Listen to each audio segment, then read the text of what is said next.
إن الحمد لله نحمده ونستعينه ونستغفره ونعوذ بالله من شرور أنفسنا ومن سيئات أعمالنا من يهده الله فلا مضل له ومن يضلل فلا هادي له وأشهد أن لا إله إلا الله وحده لا شريك له وأشهد أن محمدا عبده ورسوله صلى الله عليه وسلم يا أيها الذين آمنوا اتقوا الله حق تقاته ولا تموتن إلا وأنتم مسلمون يا أيها الذين آمنوا اتقوا الله وقولوا قولا سديدا يصلح لكم أعمالكم ويغفر لكم ذنوبكم ومن يطع الله ورسوله فقد فاز فوزا عظيما أما بعد فإن أصدق الحديث كلام الله وخير الهدي هدي محمد صلى الله عليه وسلم وشر الأمور محدثاتها وكل محدثة بدعة وكل بدعة ضلالة وكل ضلالة في النار ثم أما بعد. All praise is due to Allah Azza wa Jal, who has given us another day at life when we were temporarily dead, maybe 6 hours ago. Your Shaykh has won again in making me give another khutbah, even though I tried my best to say no, and he still got me to do it once again. Ya ikhwa, I need you to understand that I do not like being here. I don't like standing here. It's too tough. It's too difficult. I have to think about what I'm saying. I have to think about what I'm going to be saying. And then what I'm going to be saying after what I'm about to say. And I have to hear myself say it. And I'm saying it. And I'm thinking about it. So I have like 10 proofs against me when I say one thing and then go against it. I would much rather be sitting where you are seated, because you only have to listen. So you have one proof against you. I have a lot more than that.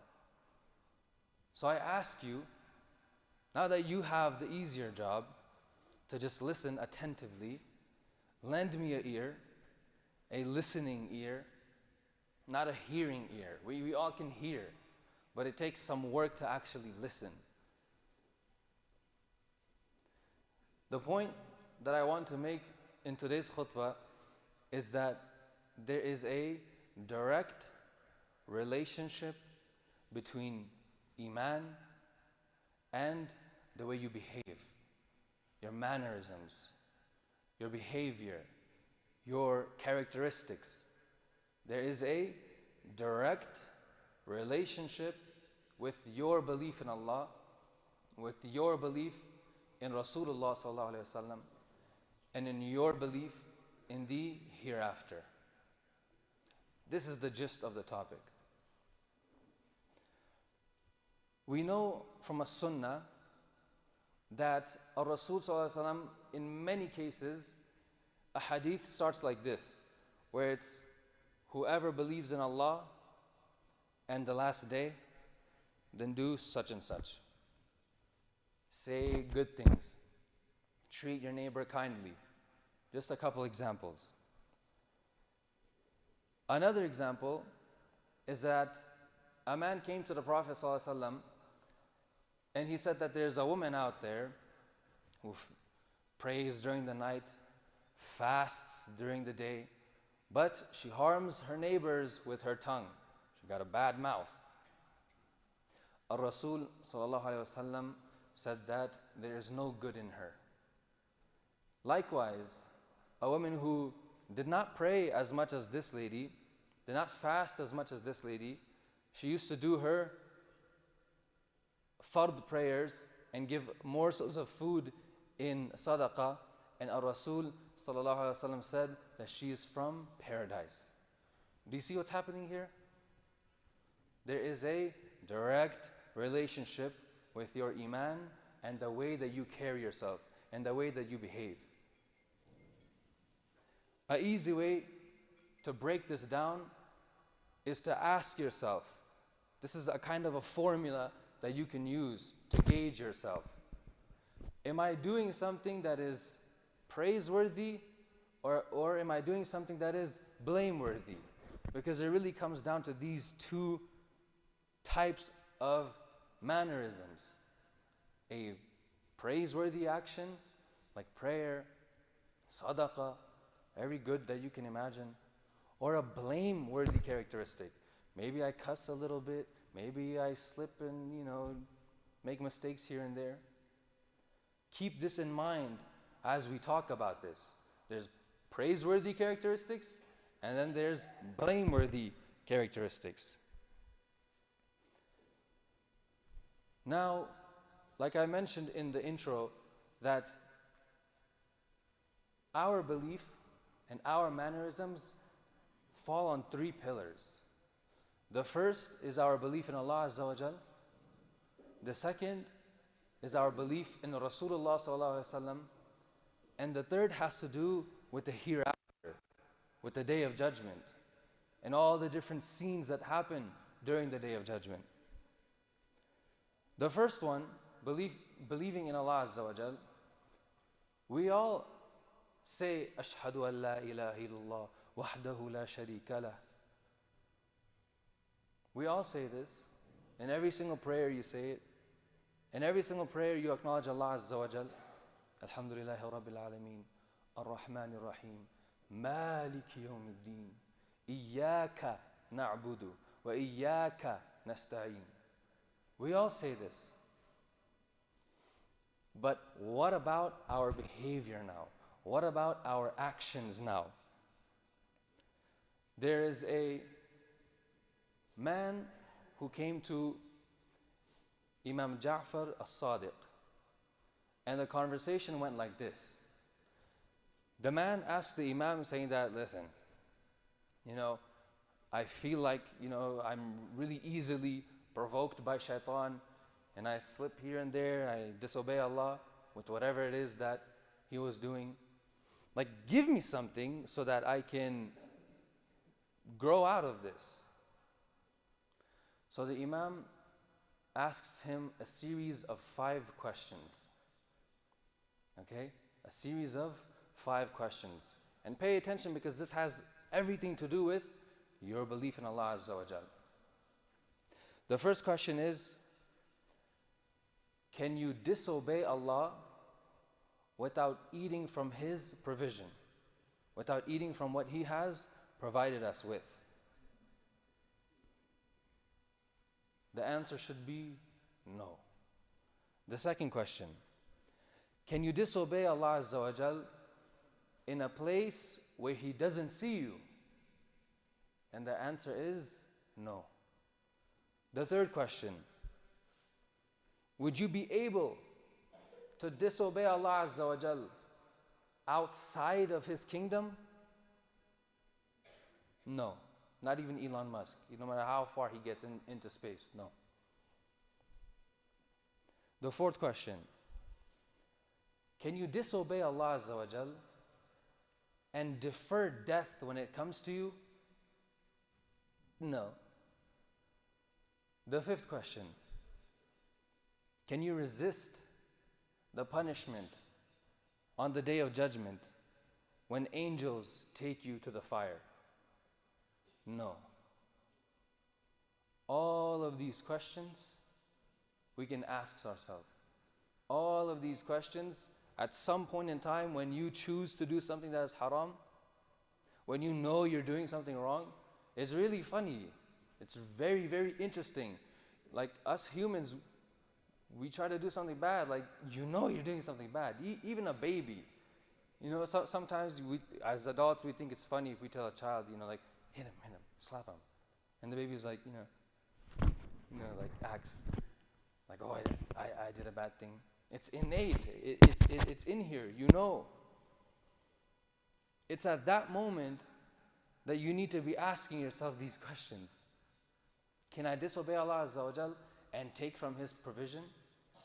Can I disobey Allah Azza wa Jal and walk across this earth and take all of the good things from it?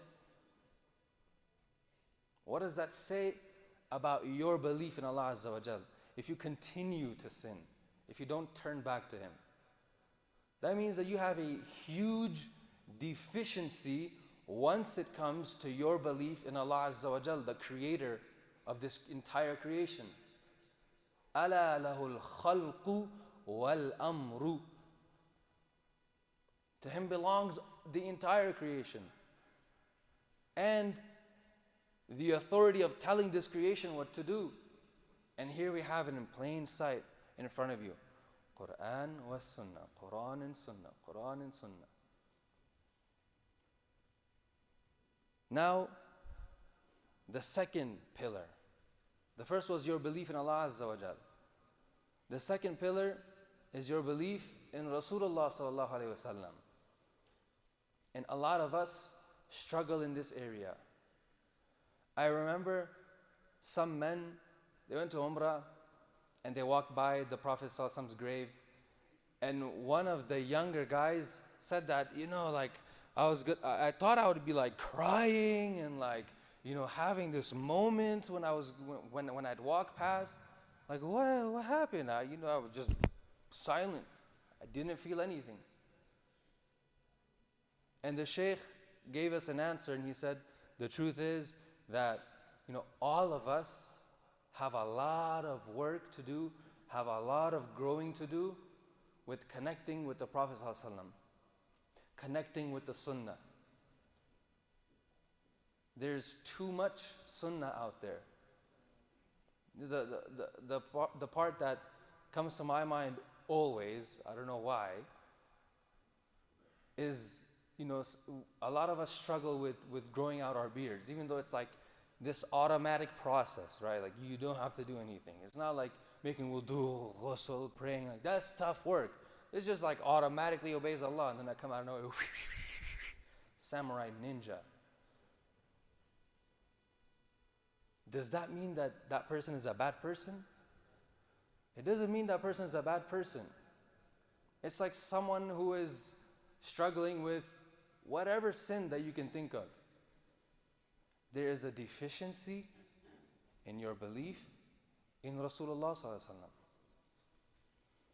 There is a deficiency in your belief in Allah Azza wa Jal. That's what it is. There's someone from here who asked me a question one time. He said, how come I don't feel like praying, I just don't feel it. I feel like I don't need to do it, and the world goes, and another day I'm alive, and it is what it is. And I thought so hard, what do I tell this guy? How do I save him? How do I not say something stupid? And I told him, I said, it might be your Iman. It just might be at a point where it's really low, and you need a big, jump to save it.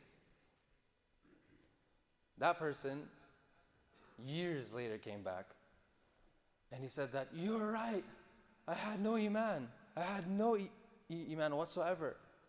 I'm like, so what changed?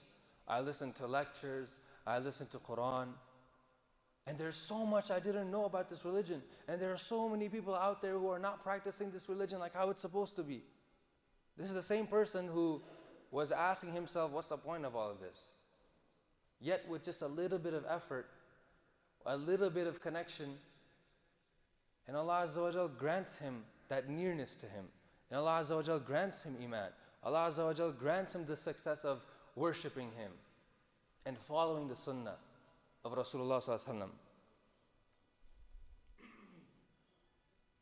That's the second pillar, that your Iman and the way you behave relates to. If you don't find yourself following the Prophet sallallahu alaihi wasallam, maybe get to know the Prophet sallallahu alaihi wasallam. Maybe spend some time learning about the one that Allah Azza wa Jalla said about, is that there is no other the best example is in Rasulullah sallallahu alaihi wasallam. There is no other example. His guidance is matchless. The Sunnah is matchless. There's nothing else that can come close to it. Just like how your Iman and your behavior, whether it's praiseworthy or blameworthy, this is inseparable. Just like how Quran and Sunnah are inseparable. I hope you got that. Like how Quran and Sunnah is inseparable, you cannot separate the two from each other. Your Iman and the way you behave is inseparable. There is a direct relationship. Something is wrong with your belief in Allah Azza wa Jal. Something is weak when it comes to your belief in the Prophet Sallallahu Alaihi Wasallam. There is a deficiency that has to be treated in order for you to grow in Iman. Because we know Iman goes up and down. We feel it, we know that. But it shouldn't go so down where you're like thinking spiritual death. And it shouldn't go so high that you think you're like, Fir'aun or something. The first, belief in Allah. The second, belief in Rasulullah Sallallahu Alaihi Wasallam. And the third pillar has to do with the Day of Judgment. It has to do with the Day of Judgment. And I feel like this is the third pillar, and I feel like we're all the farthest away from this third pillar. Try this practice at home. When you go to sleep, you say your dua. Then close your eyes and imagine, this is my last night. This is it. I'm not waking up tomorrow.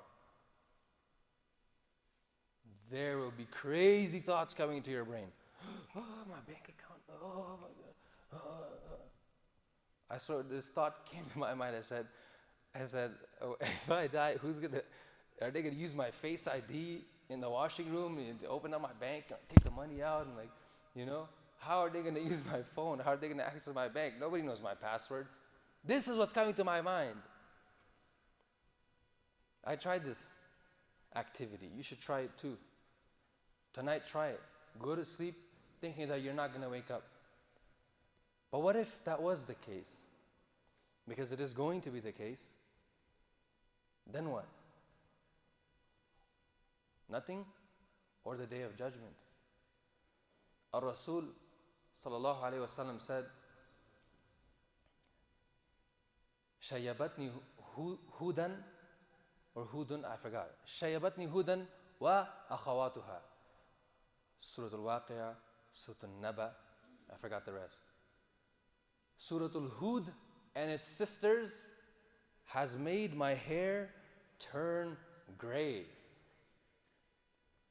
And the one who actually narrated this hadith is Abu Bakr radiallahu anhu. And Rasul sallallahu alaihi wasallam, his whole head is now white, like complete white.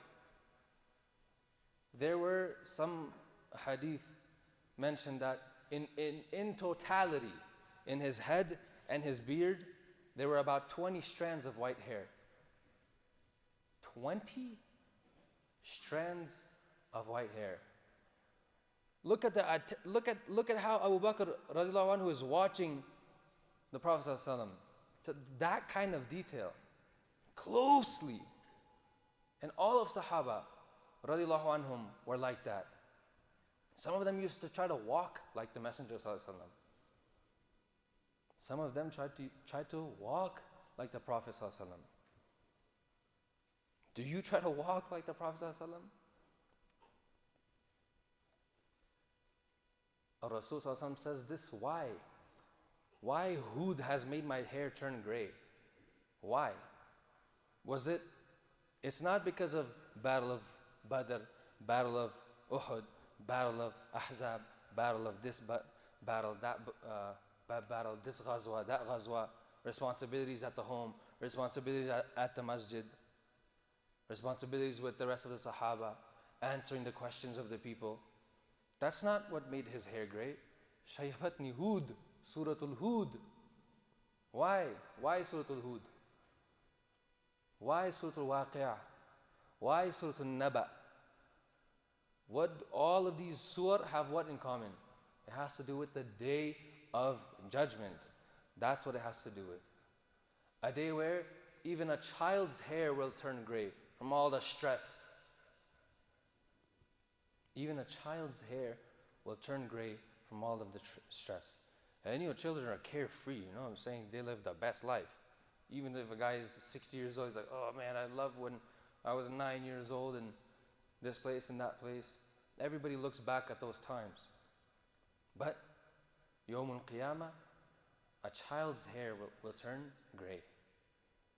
There's a lot of scenes, a lot of ayat that has to do with the Day of Judgment that we all can read about, that we all can kind of visualize and say, it's coming, the day is literally coming. There is no escaping it. So it's on you now to do something about it. It's on you now to do something about it. If you cannot behave like a Muslim, if you cannot act out like a Muslim, if you cannot carry out the different ibadat that you're supposed to do as a Muslim, there is a deficiency in your belief in Allah. There is a deficiency with your belief in Rasulullah sallallahu alaihi wasallam, and there is a deficiency when it comes to your belief in the Day of Judgment. Lastly, I just want to conclude with this. In the end of Surah Al-Furqan, the ayat that come after وَعِبَادُ الرَّحْمَنِ, right? And the special slaves of Allah Azza wa Jal, the special slaves of the most merciful. وَعِبَادُ الرَّحْمَنِ, even just these two words, right? Just these two words has pages on it, to show that Allah Azza wa Jal is putting Wa'ibad and Ar-Rahman side by side together to show a speciality for these certain slaves. But what's so special about them? وَعِبَادُ الرَّحْمَنِ الَّذِينَ يَمْشُونَ عَلَى الْأَرْضِ هَوْنًا. The first characteristic mentioned after وَعِبَادُ Rahman, after Allah Azza wa Jal saying that, and the special slaves of Allah Azza wa Jal, the first characteristic is a behavioral thing. They don't walk with pride on earth. They walk with ease. There's no fear. There's no sadness. The first thing mentioned is a behavioral characteristic. It's a mannerism that a Muslim is supposed to have. وَإِذَا خَاطَبَهُمُ الْجَاهِلُونَ قَالُوا سَلَامًا. And when a ignorant person approaches him, he says, salama. And that has two meanings from Mufassirin. One, literally saying salam, I'm out. Or two, dealing with it in a way that is peaceful. وَالَّذِينَ يَبِيتُونَ لِرَبِّهِمْ سُجَّدًا وَقِيَامًا. And those special slaves who spend the night praying in qiyam, in sajda.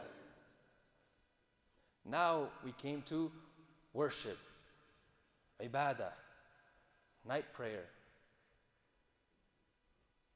And then Allah Azza wa Jal says, what do they say?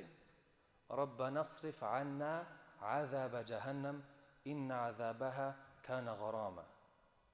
These special slaves of Allah Azza wa Jal pray to Allah Azza wa Jal, please remove us from the fire. Divert us away from the fire. That fire is, you can't, once you're in it, it's a different story. Look at the dua that they're making. Look at the thoughts that they're having about the hereafter. Like I said, try this at home. When you go to sleep, try it. Say to yourself, this is the last night, that's it. Out. What will you think about? Allah Azza wa Jal, Rasulullah Sallallahu Alaihi Wasallam, the grave, the hellfire, paradise, or if you're like me, you're going to think about your bank. You're like me, you think about the passwords, this and that. What will you think about? So to conclude, for those who came a little bit late, there is a direct relationship Once it comes to your belief in Allah Azza wa Jal, your belief in His Messenger Sallallahu Alaihi Wasallam, and your belief in the hereafter. When it comes to your actions, are you someone who is full of praiseworthy actions, or are you someone who is full of blameworthy actions? And if you are someone who is full of blameworthy actions, there is some deficiency when it comes to your belief system, once it comes to your Iman. And Iman is not hard to nurture. Iman is not hard to nurture. If you give it what it needs, it grows like a flower. Quran, fasting, reciting the Quran, listening to the Quran, studying the Quran, reflecting on the Quran. Don't even read it, reflect on it. At least do that. You have surah memorized. You can reflect on it. Do that. And carry yourselves out of the darkness and into the light. The last khutbah here, Shaykh Kareem mentioned to us that there were some Sahaba, when they came to Ramadan, 6 months before, 6 months after. That was their plan. 6 months before, they would prepare for it. 6 months after, they would ask Allah Azza wa Jal to accept that Ramadan from them. And some Sahaba, they had a 3-month plan. And some Sahaba had a 1-month plan. We don't have a 1-month plan anymore. It's too late, buddy. We have like weeks. And Shaykh Kareem's advice for us was to do what?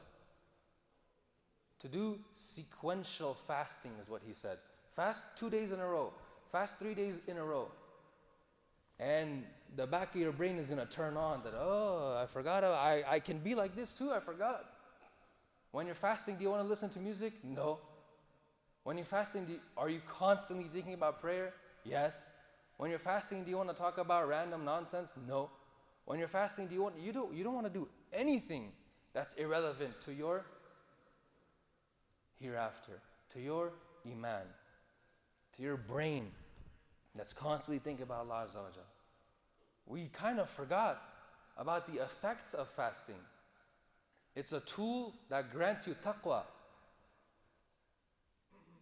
Fast. If you haven't done it already, that means you listened to the last khutbah, and now you're listening to this khutbah, and you didn't do anything about the last khutbah, and now you're not going to do anything about this khutbah, and it's a cascading effect until Eid, and now you're ready, like, all right, Eid is here, baby. Let's do something. And then I missed the Eid prayer. Brother, is there a 7th Eid prayer? No, brother, there is not a 7th Eid prayer. You missed all of them. So I'm strongly encouraging you. Do that one activity. Go to sleep tonight, think that you're not going to wake up. And 2, fast a couple of days before Ramadan. أقول قولي هذا أستغفر الله لي ولكم ولسائر المسلمين فاستغفروه إنه هو الغفور الرحيم.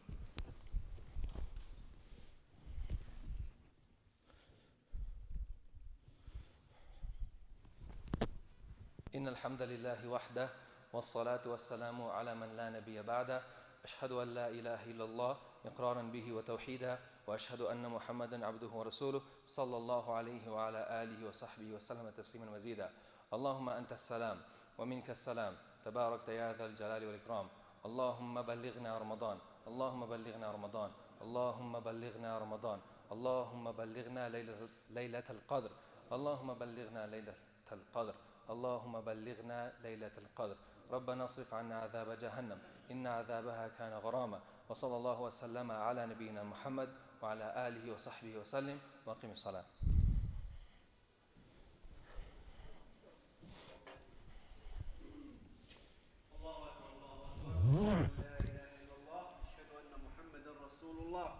حي على الصلاة حي على الفلاح قد قامت الصلاة قد قامت الصلاة الله أكبر الله أكبر لا إله إلا الله.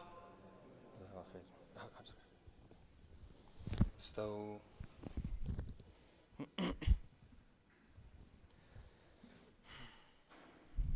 الله أكبر.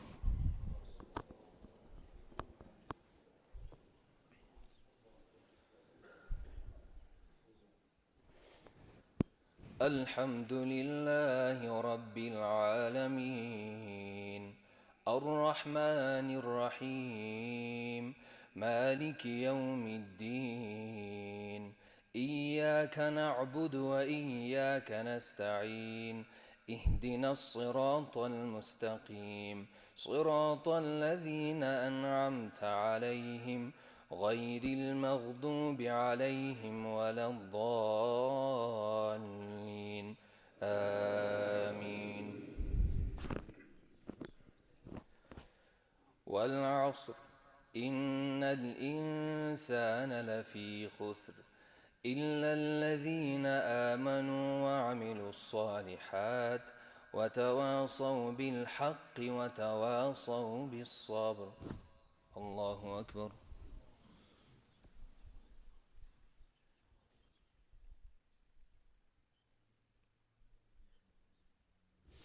سمع الله لمن حمده. الله أكبر.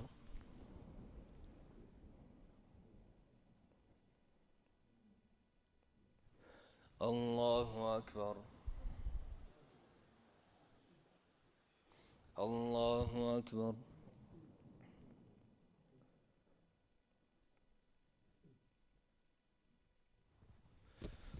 الله أكبر.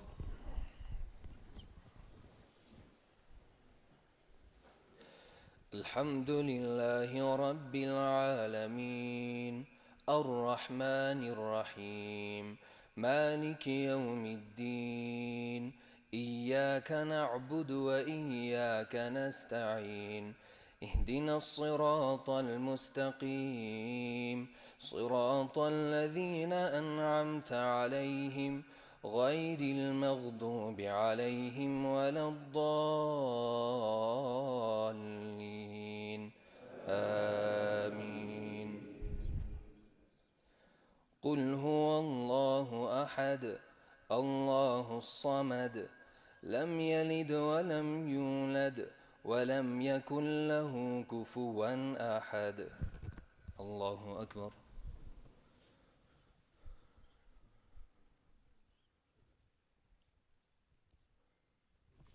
سمع الله لمن حمده.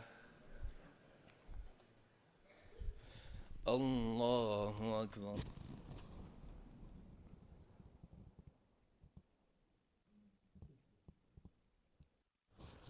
الله أكبر.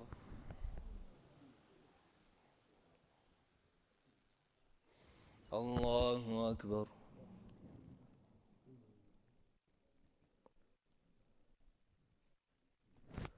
الله أكبر.